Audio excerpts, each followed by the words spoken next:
she has a condition where she doesn't sweat a lot or is not unable to sweat and cool off, and so she may be going out to try to cool herself off here. Sometimes she'll even put on that cold vest.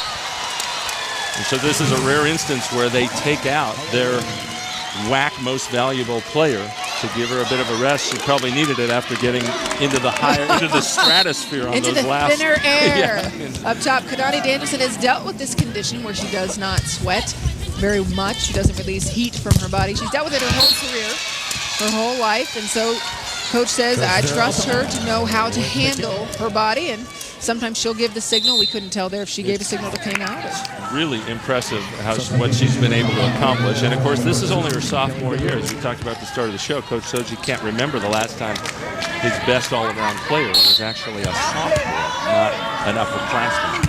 You see Danielson pouring a little water over her face there, cooling herself off. And growing up in Hawaii, that's not the coldest of climates. I don't know how you stay cool there sometimes, but she's been able to make it happen and developed a tremendous all-around game.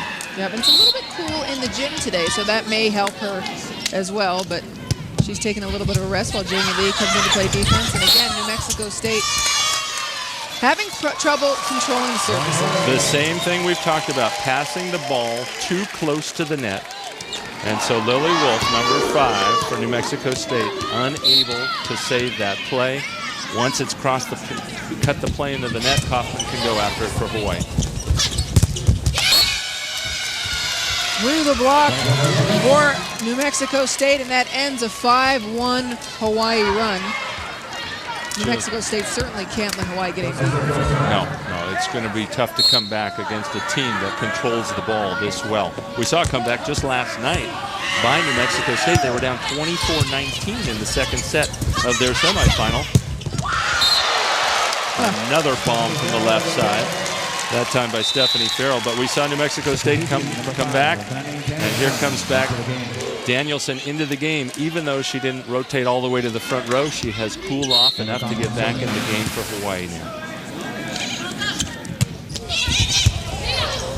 Tough serve. Outside, big swing, big kill for Kaylee Giddens of New Mexico State.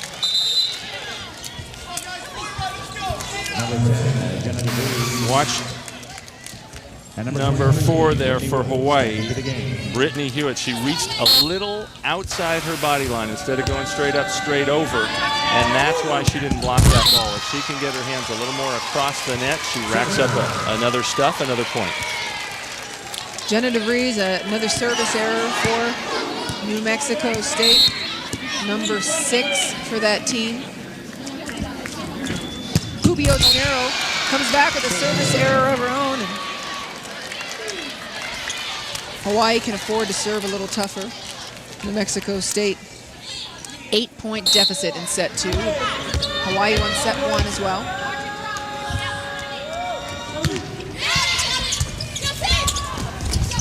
Oh, pretty. Mafua sets her middle, Brittany Hewitt. What a nice save by Mafua. That was not an ideal pass, but she actually, almost a layup, she left it behind her, knowing her quick hitter, number 4, Brittany Hewitt, would be there. A little bit of an alley-oop, really. Look at it, right? Just lay it up there. Whitney Woods likes to cross court. If you're going to put a single on her, she'll take advantage. We see the same thing. What New Mexico State wants to do is a little misdirection or counter flow. They'll run some hitters one way and then Woods the other, trying to get the one-on-one. It worked the last play. Kanani Danielson went up. New Mexico State went against her. And that's a better matchup for New Mexico State. Instead of Danielson hitting against the setter, DeVries hitting against a much better blocker, number 23, Whitney Woods. And Woods gets the better of her on that one. Danielson up, set a little off. And then the ball set long. Not a great choice there by Altermat. She had no approach to that and no chance of really getting a lot of good wood on it. So in that case, she just has to keep the ball in, and it sailed 6 feet long. Hitters have to recognize when they're able to take a more aggressive or assertive swing and when they're not, and that was not a time to take an assertive and almost reckless swing there. Not the time for a chop. That one you just keep it in. Is that it? The middle attack. This ball pushed outside. Danielson is dug by Phillips.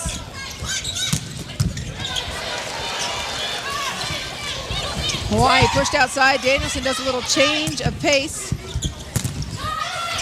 Stephanie Brandt outside to Danielson again. And a block for New Mexico State.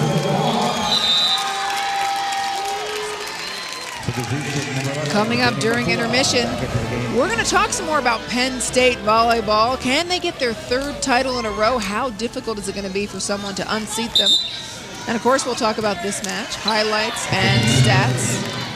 Nobody's ever won 3 in a row. Penn State now with a 94-match winning streak. Amazing. Haven't lost since September of '07 at Stanford. Oh my! Now they're just putting together a highlight reel. That's Amber Kaufman.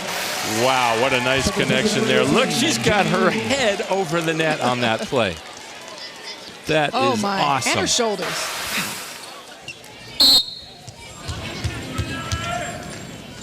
Amber Kaufman, we mentioned she was third in the nation in the high jump. Now you see why. A little something off the block from Krista Altermat of New Mexico State. But when Kaufman goes to block there, you can see how she slides over and then jumps straight up. She's such an amazing athlete. I think she'd be better served to stay in the middle of the court and take a run and swing her arms a little to block and get her head over the net. I think she could do that when she's blocking, not just when she's hitting. Get her head over the net? Absolutely. Is that a good idea? The higher you get as a blocker, the better you're going to block, because it means right over the block on that one. It means you're going to get your arms farther across the net. I certainly would not know from experience. Kaylee Giddens outside keeps it alive, but it's a set point for Hawaii. Set point of set number 2, and Mafua, Dani Mafua, the junior from Oahu, the offensive leader of this team, serving.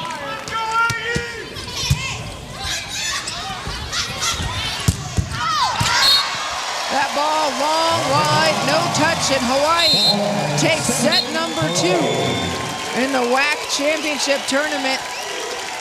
Hawaii goes in with a 2-0 lead, and much of it was because of this woman, Kanani Danielson, ripping the ball, putting a dent in the floor. Cover your head when she goes to hit. We'll come back with intermission and break this match down for you. In the WAC Championship, Hawaii and New Mexico, the 1 and 2 seeds, but this match so far has been all Hawaii. Hawaii scored 17 points off of New Mexico State errors, Karch. And that is tough. If you want to beat a good team, you can't give them a lot of freebies, and a lot of them were serves out and hits out by New Mexico State. Of course, it's not just freebies.